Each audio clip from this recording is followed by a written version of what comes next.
Hi, everyone. Welcome to the Obligations of Memory podcast. I'm Jeffrey Geisner for the Jewish Culture and Holocaust Remembrance Group on Facebook and YouTube. And I'm proud to have Rosette with me, Rosette Rutman from Toronto, who's going to share her family story with us for the next few episodes. And welcome, Rosette, to the podcast.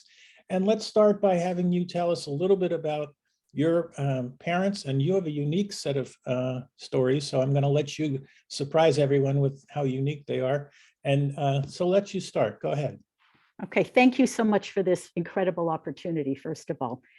Everybody's story is unique, but my story is wound up with the Holocaust very intricately because my mother and my aunt's lives can't be really separated out because of their war experience. So I grew up with not only my parents, but my aunt and my uncle and their two boys who were 10 years older than me. We lived as one family. I did not know that I was an only child for many, many years. And I thought everybody had these aunts and uncles who were incredibly involved in their life. So let me tell you a little bit about this. My dad is from Radom, Poland, which was quite a large center. It was north of Warsaw. And he came from a family with 3 children. They were very poor. And he had just cheder sort of education.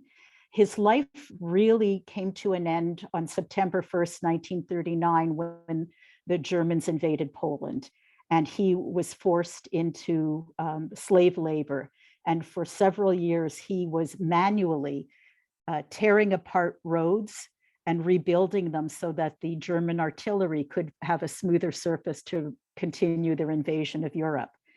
He also was in Radom as a ghetto, but he was also in Pionke and Sachsenhausen concentration camps, where he was liberated from by the Russians in late April 1945. He returned home to Radom, and he found that his mother and younger brother and sister had made it through Auschwitz, but that his father had died in the very last days of a death march in April. Life in Radom was hell. The Polish people were not happy to see the Jews back. The government did nothing to support them, and they decided to make their way to the American zone, and they ended up in Germany in Fehrenwald DP camp. And they were there from about 1945 till early 1948. While they were there, they made contact with my grandmother's sister, who had emigrated to Canada before the war, and she provided them with papers. And they arrived in February 1948 in London, Ontario, a small university town. It's best known for Labatt's breweries, if anyone knows that make, and University of Western Ontario. So that's how my father ended up in Canada. My mother and her younger sister were born in Slovakia in a village, not even a town. It had 40 families, 10 of whom were Jewish. And they had a very comfortable existence. The name of the town was Kapushani pri Prešova. So it was Kapushani before the town of Prešov, which was the larger Jewish center. They had a good life there. They were very comfortable. My grandparents owned a farmland, a forest, and a slaughterhouse where people from all over Slovakia came to kill their livestock. So it was very comfortable. They got along well with their neighbors. Things started going south in 1939 as well, but it didn't really get bad until 42. My mother was the oldest daughter, but the 3rd child out of 6. How old was your mom at that time? In March of 42, she was 21 years old, and she had 2 older brothers, a younger brother, and then 2 younger sisters. But I just wanted to tell you that my mother was the dutiful daughter. She helped her mother. She guided her father around because he was blind due to diabetes. She was just a very pleasant, amicable child. Her younger sister, the aunt who's so influential in my life, was 17 at that time, and she was a whippersnapper. And thank God for it, because she saved my mother, who was 4 years older than her, and her younger sister so many times in Auschwitz. And that's why my mother felt that she owed her life to her. They were taken on the very first transport of Jewish women into Auschwitz in March 1942. They actually arrived there on March 26th, and that date shows up again in their history. I think that they survived for a couple of reasons, because they stuck together. The younger sister came about 3 weeks later, but my aunt was what I call the artful dodger of the camp. She was in places she wouldn't be. She made friends with the guard. She bribed people. I know of 3 occasions where she saved my younger aunt's life by bribing guards and getting her out of barracks when she heard that they were going to be liquidated. She also found good jobs for my mother. My mother was ready to die. My aunt was determined to keep them all alive. So she got her a job first in Canada, but my mother didn't steal enough. So my aunt got frustrated with her. She said, if I'd been there, I could have taken a lot of clothes and hid them on me. But then she approached the office and said, my sister Ella has beautiful handwriting. And the Germans didn't have typewriters, but they loved to keep lists. They liked to be very accurate about what they were doing. And my mother, after a few months of working outside and then in Canada, ended up working for Dr. Mengele in the office. She was terrified of him. She said she never looked him in the eyes once. He was just such a disturbing figure. But because of that, she had an easier time. She got more rations, which she took back and shared with her sisters. Her hair wasn't shaved once she started working there. She was treated with slightly more dignity than the rest of them. Can I ask you to, for our audience, to explain what Canada? Sure. Canada was where, when the girls were taken and when anybody was taken, they were told to pack a suitcase. The initial 999 girls actually thought that they were going to work in a factory to help the war effort. And so they packed good clothes, they packed jewelry. That all was immediately taken from them and warehoused in this large storage unit that they called Canada. I believe the prisoners actually called it that. And things were sorted out. Clothes were sent back to Germany. Precious things were saved for the Gestapo who were working in the camps, and they never saw their items ever again. But there were extra clothes. So when they got to the camps, they were stripped down, they were shaved, they were given Russian uniforms that were huge on them. So getting an extra pair of socks or getting an extra pair of underwear could save your life during those harsh winters. So it's really because of my aunt that the girls survived. In March of 1944, they had the opportunity to go on a march. It was a 3-week march to a munitions factory and work there. And they took that chance because they were terrified of what was going on. Do you know? And do you know the names of that munition? I don't know that name. It starts with an H. Heischen Lichtenstein. I don't think so. That doesn't sound familiar to me. I might have it in some of my notes, but that doesn't sound familiar. Anyhow, they then were part. Oh, can I just to backtrack one more minute? One of the most grotesque things about that first transport is that the Slovak government actually paid the Germans to take these 999 young women. They paid not only a head count, but they also paid for every suitcase that the girls took with them. And it was not an insignificant amount. But Joseph Tiso had taken over, and he was a big anti-Semite, and he wanted to rid the country of Jews.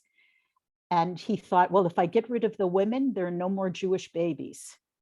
And nobody's going to make a big fuss over the fact that I'm getting rid of the girls, because it's the boys that most family relied on to make help with their livings. So that was part of the German plan, but the Slovaks bought right into it and were working along with them. So that is a fact that still haunts me to this day. So so if I can kind of get Sure. you, so your mother survives the war with her sisters. One sister. No, there's actually more to this story. Okay. In early 1945, they ended up in West Falica, Porta Westfalica, and they were digging ditches there to try to stop any artillery from being able to cross those lines.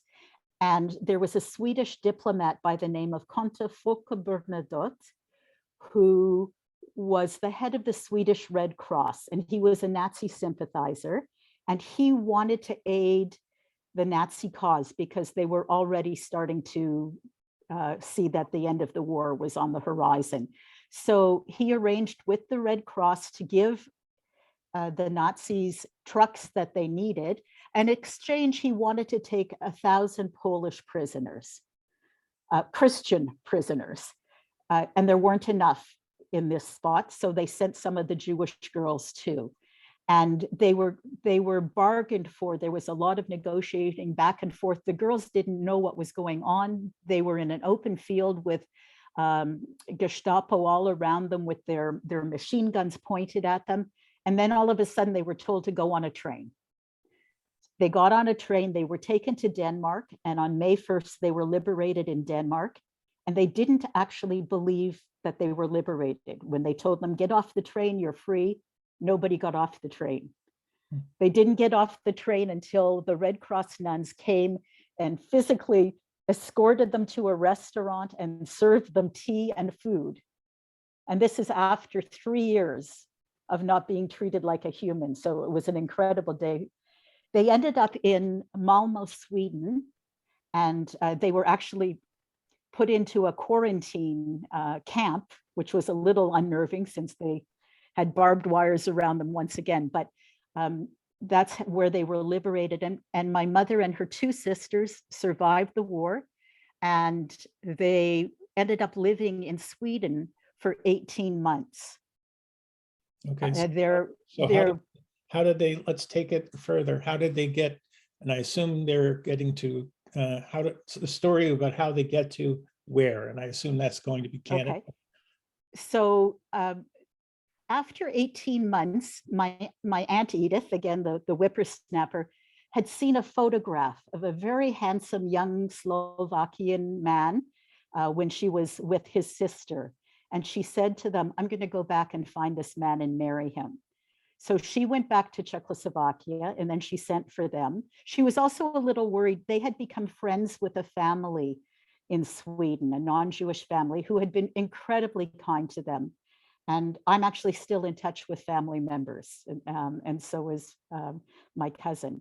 But they were a little bit worried that the son of the family was too interested in my Aunt Lily. So they said, let's go back. People know our name in Slovakia. Let's go home. And they found out their brothers had been killed. Their mother had been taken, and the 3 brothers, their father had died before this. And there was nothing there for them. So my Aunt Edith, if you want a cute story, found out that this man named, well, we knew him as Tom Vallow, but that wasn't his real name, that he was a very good son and that his mother was sick and that he visited his mother every day after work in Košice, which was a big town in the area.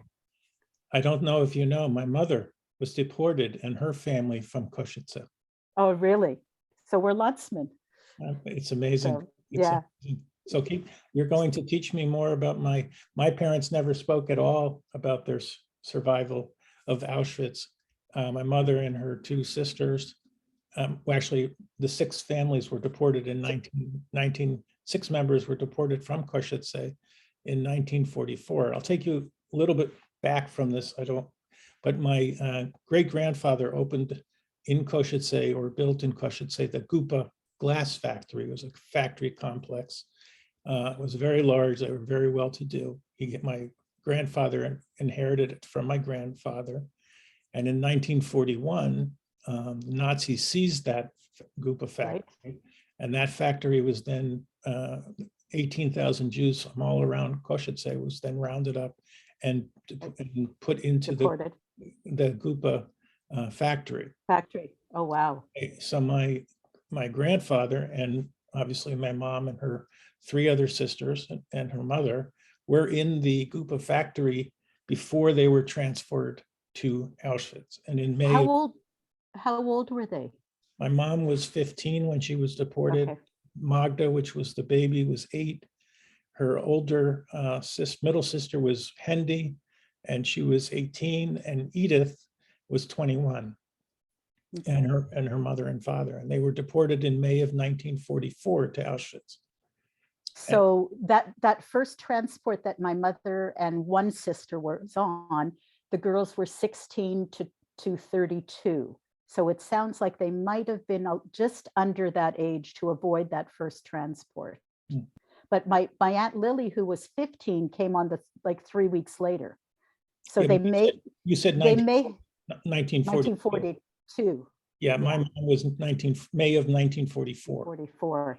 So anyhow, back to my Aunt Edith. So she sat at this woman's house visiting her. She knew the family just a little bit, and she waited until the man who ended up being my uncle came, and he was very taken with her. She was very lively, and he said, "Look, I'm going to date you, but I have papers to go to Canada in 3 weeks. You have to know this. I'll take you out for a good time." And he took her dancing. He took her to restaurants, and after 3 weeks, he asked her to marry him, and they spent a year more trying to get papers because of a little mix-up with her name. But it was a love story that was modeled for me. They were madly in love for 44 years till he passed away. So they got back there. So after a year, they emigrated to Hamilton, Ontario, which is a steel town, also with a university, McMaster University. And in 1948, they brought my mother over as a single woman. And after that, they brought the youngest sister over. She had already been married and had a child in Slovakia. So that's how they ended up in Canada. Okay, so let's talk about, they're in Canada. Tell me a little bit about how they made their lives. And I'm going to be kind of focusing on your mother, but it seems like there's this sister. No, you can't separate them. It's okay, impossible. I won't. So if I say your mother, just bring your sister right into it. So how okay. First of all, my mother and father got together because they were fixed up by a cousin. They said, "Come meet each other. You're both single. You're both alone." It was purely a marriage of convenience. My aunt had told my mother, "Get a dog or get a husband, but get something, do something already." And they agreed to get married. But my mother had one condition, and that was she didn't want to bring children into the world. And my father said, "Fine, I don't care." What he didn't know was that my aunt and uncle and their 2 boys would move in with him within a couple of months of their marriage. And they started to create this family of the 4 adults and the 2 boys. And they worked incredibly well together. Everyone had a role to play. And initially, my aunt and uncle were still in Hamilton, and my mother missed them terribly. So my father said, "Let them move to London and let's do something all together." So that's how they all moved in. We lived in one house. We had one business, one car. Well, let me say, since your mom didn't want to have any children, she took care. So my aunt actually said to her at one point, "If I could do so much here in this country, if I didn't have these 2 children to look after." And my mother was working in a factory and hated it. And she said, "I'll stay home and look after the boys and cook and clean, and you go to work."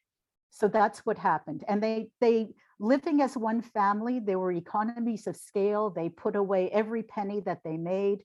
They initially started peddling fruits and vegetables off the back of a truck.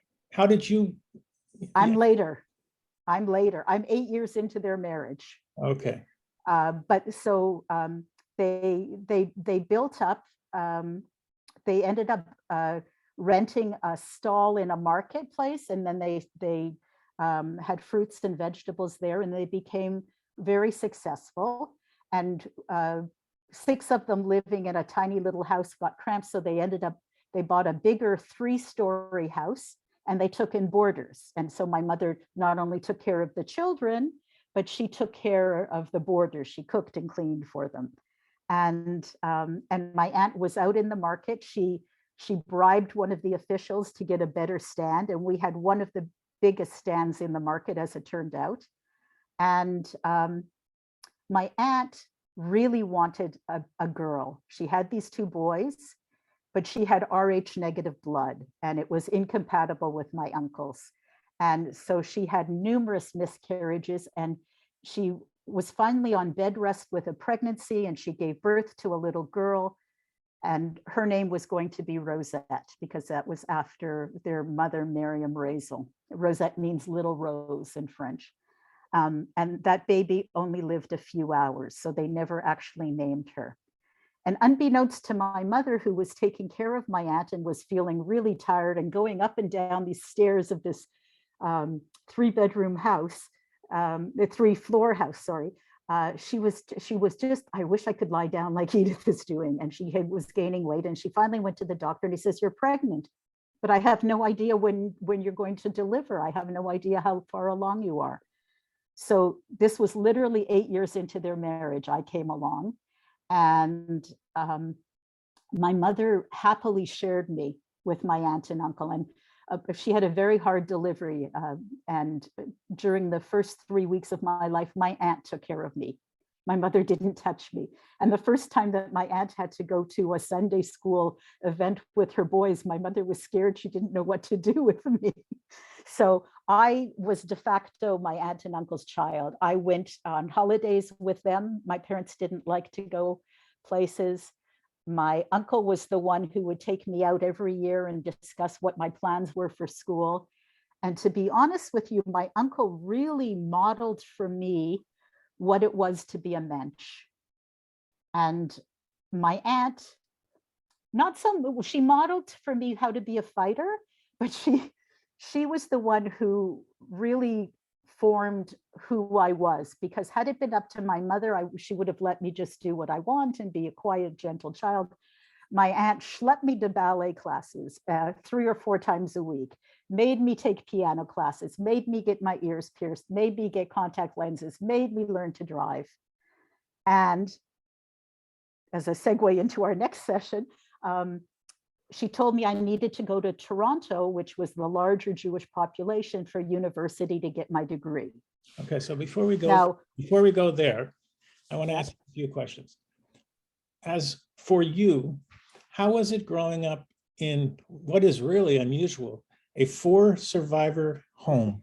So and what are the differences?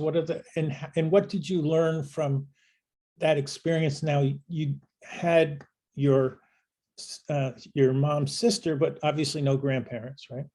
I actually had one grandparent that survived the war. My father's mother did, but she ended up marrying a man who took her to Northern Ontario. So I never really saw her. But the interesting thing about London is it being such a small community, about 100 survivors ended up settling there. And we had a wonderful community. Like, it was rich. I had all these pseudo aunts and uncles. I knew that they weren't my real blood relatives, but I knew they were there for me. Their kids were like my cousins. And I have to tell you that it was actually a very positive experience. Everybody had accents. Not many people had grandparents, like you said. A lot of women had tattoos on their arms that they kept covered up, like my mother did. I didn't know that we were different from the rest of the world. London was very good to them, except that there was a division between the old Londoners who came pre-war and who were much more assimilated, and the greenies, like we were. So the greenies were much more outwardly observant, and I don't know if we were an embarrassment to them, but we didn't really care. We had such a vibrant community among us. Now, And were you religious? so my aunt became totally atheist. I think she would have anyhow. My uncle puts fill-in on every day. He went to shul every Saturday, every Yontif. And my father was in between. My father became more observant when he came to Toronto and was retired. But he had to work 6 days a week at our store, so he didn't have the opportunity to go to shul on Saturdays. But he said that London was a good place for them. There was a little anti-Semitism.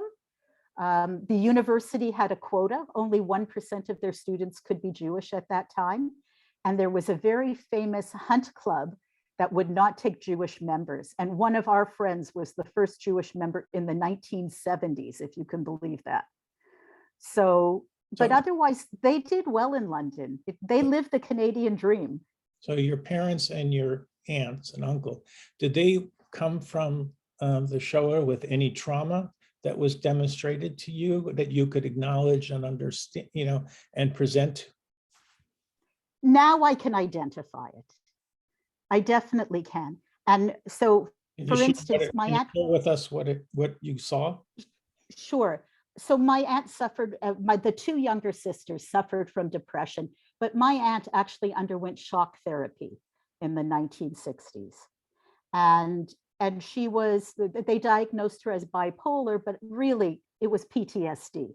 She was 17 when she went to the camps, and she steered these other lives for 3 years in the camps.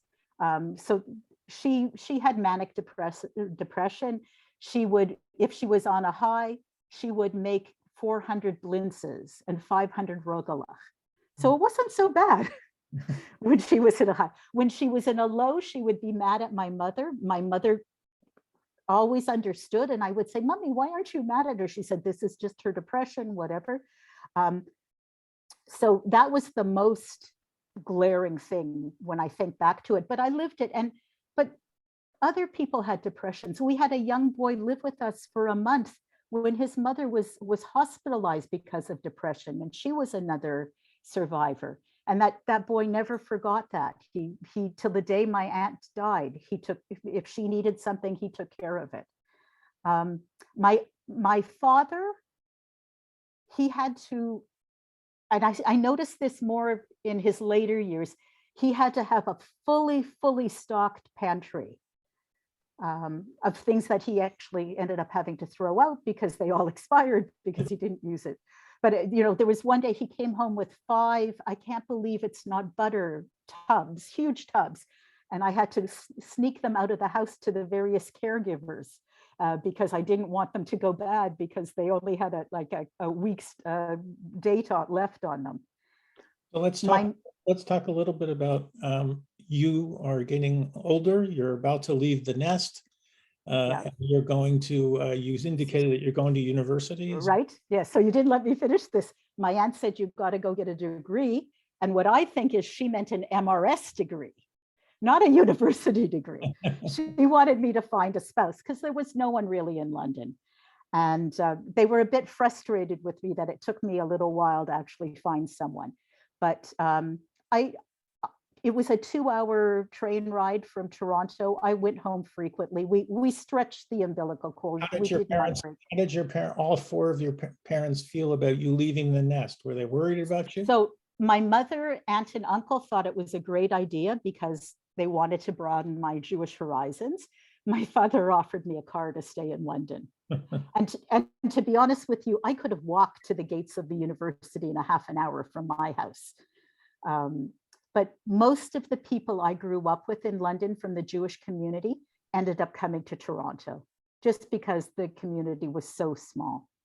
So you actually went to the university, was it? Of Toronto. Oh, Toronto. Okay. Toronto. And that was actually something that was a little bit, I had thought about going into dance to be a dance teacher, and I was accepted at another university for that. And my uncle on one of our conversations said to me, "You can always dance recreationally, you need a profession in your hands that nobody can take away from you.